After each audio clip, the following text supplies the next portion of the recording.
Hello, everyone. Thank you so much for joining us today. My name is Annalie Arana, and I will be your virtual educator for this program, English Conversation at the American Center. I'm so excited to get started with everyone to learn more about my students and to share our different experiences. So today will just be a general overview of the program. I would love to introduce myself, tell you a little bit about me and what to expect from this course. So let's get started. A little bit about me. As I said, my name is Annalie Arana. I am from a very tiny country in Central America called Belize. I'm not sure if everyone knows about it. It's very, very small, but as you can see on the map, it is right below Mexico. It's the tiny red dot in the map in Central America. We are the only country in Central America that has English as the official language. So I am very proud of my country, and in class, I'm sure you'll learn a lot more about Belize. Currently, I live in beautiful, sunny West Palm Beach, Florida, which you can also see on the map to the right.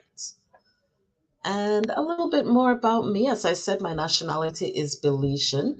I have a bachelor's degree in English and Spanish and a master's degree in teaching. I've been teaching for over 15 years. Some of my experience, I taught English in Jerez de la Frontera, Spain, and I also taught English in Jakarta, Indonesia. And currently, I work as a program director and instructor in West Palm Beach, Florida at Kaiser University. And my hobbies are traveling. I'm very obsessed with traveling, seeing the world, learning new cultures, and also spending time with my family.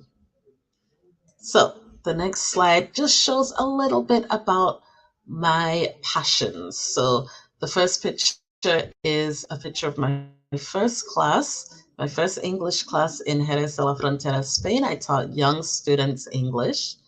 The second picture shows one of the projects that I worked on one summer in the Dominican Republic. I worked as a mentor at Global Leadership Adventures, and we took youth to the Dominican Republic to work on building houses made from plastic bottles. It was a way of recycling and having a more sustainable way to build houses in this small village. The third picture shows the school that I worked at in Jakarta, Indonesia. It was a language school, so we taught English, but we also did a lot of holiday parties.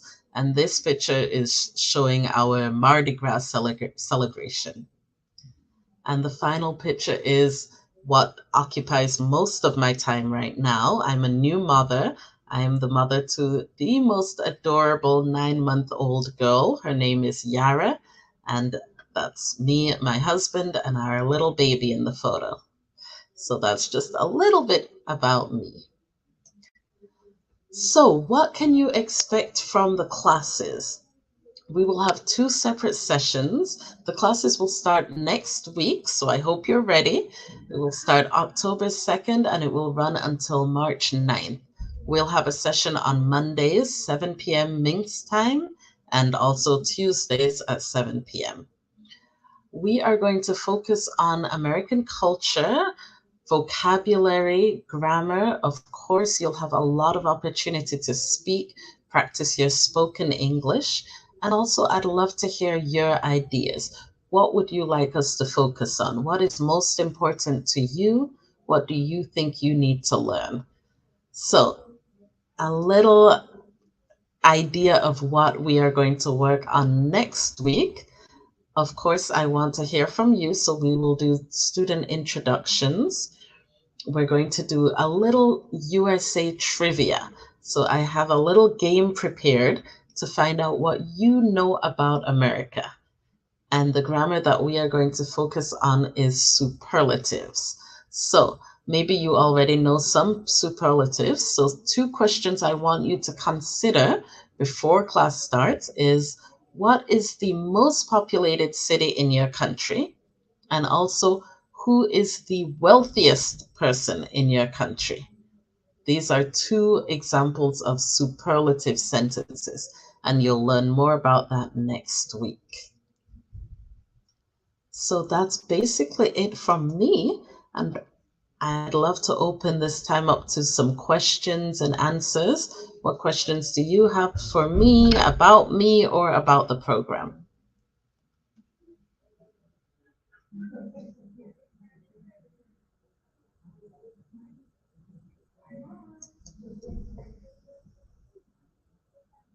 So, Alessia, should we start with some questions? Okay, the first question: when did you move to the United States and why? So, I moved a little bit after Belize. I went to university in Canada. And then after my bachelor's degree, I wanted to continue studying and do a master's. So I applied to a few different universities, and I ended up getting into one, Indiana University in Indiana, the state of Indiana. And that's how I ended up moving to the United States. After university, after my master's, I left and I went to teach in Spain. And then I came back and I got a job at a boarding school in Tennessee. After that, it was a very small town and it was really beautiful, but I started feeling a little restless. And that's when I moved to Indonesia. I taught English in Indonesia for a couple years.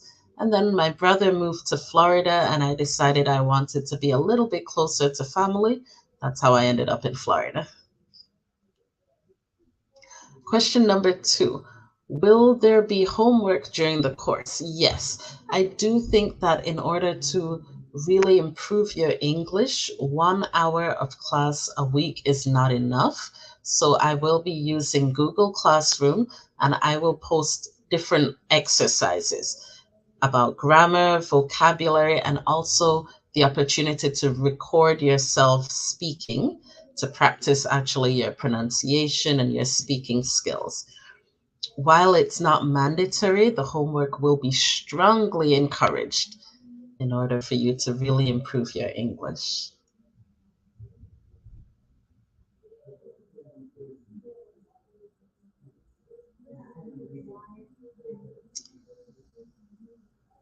Do we have any other questions?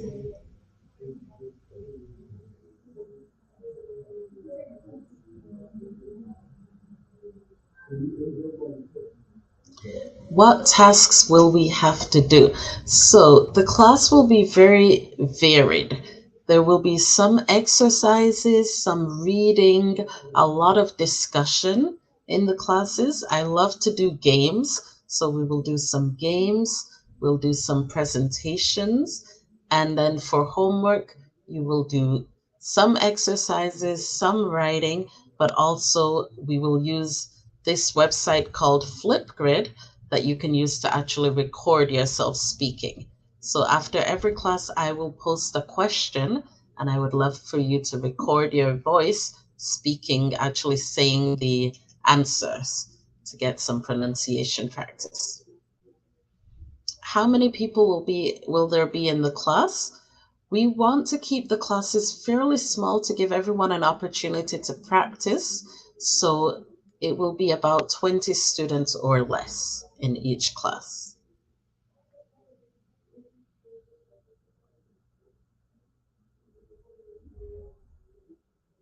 Oh, here's a great question. How is American English different from British English?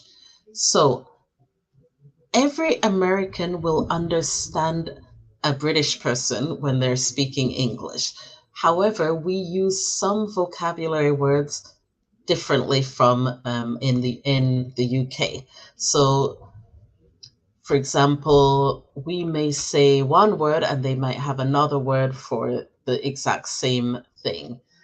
Most of the time we understand each other. Sometimes we'll say, oh, we've never heard that word before, so we'll learn something new. But for the most part, we understand both American English and British English. Is it still possible to join? I believe it is. We are still working on enrollment and placing students. Oh, sorry. Actually, recruitment is over. I'm sorry. I guess we are full.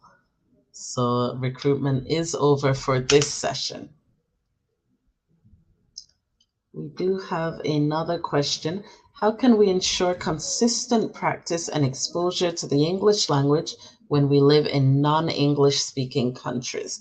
So this is a good question, and this is something that we all struggle with learning a foreign language, the opportunity to actually practice the language. What I would say is make sure every day you write, you perhaps keep a journal where you write in English every day. You definitely do homework, do reading. Reading is very good for building your vocabulary and your grammar. And also watch TV or watch movies, programs, listen to the radio in English. It's important to get as much exposure to the language as possible. It's not always easy to have someone to practice with, but you can always do some writing, reading, and listening. And also, there's a lot of opportunities on the internet to have groups and communities where you can either chat or do some speaking practice as well.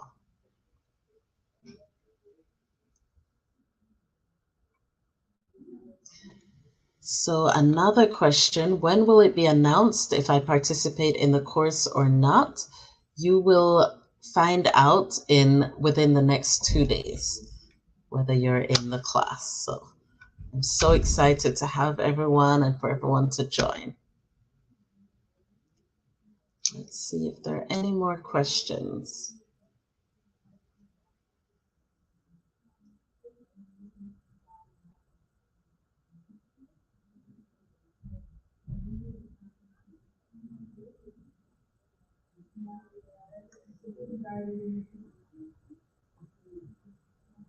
Okay, I believe that there are no more questions. I would just like to say thank you so much for your time and thank you for joining this program. I really think that it will be beneficial, and I also want to hear from you. So please come next week with your ideas. Let me know what you want to learn and what is most important to you. Thank you so much, and I'll see you soon.